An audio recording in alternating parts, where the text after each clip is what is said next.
दांताबटी को केन्द्र करी पिपिल रे बोमामाड़ होईछि। पिपिली सहजपुर पंचायत रे पोसल माइन रो केनाल ठिका काम चलुथबा बेले 5 रु ऊर्ध्व बोमा पकाइछन्ति दुर्बृत्त। पोसल माइन रो केनाल रे 7 कोटी रो टेंडर काम चलुथबा बेले दुर्बृत्त माने 5 रु ऊर्ध्व बोमा पकाई जेसीबी मेसिन भांगी दैछन्ति।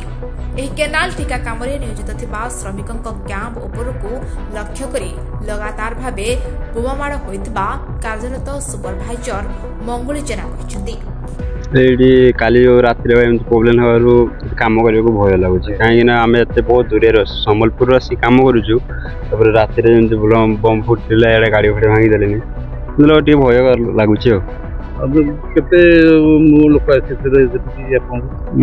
जन बोली कहते मु तो आज्ञा देखनी भी बहुत बम बम फिक बहुत खराब ही गाड़ी बहुत खराब केते दूर बमा पड़े पाखरे आम रूम पाखरे पूरा से पड़ता।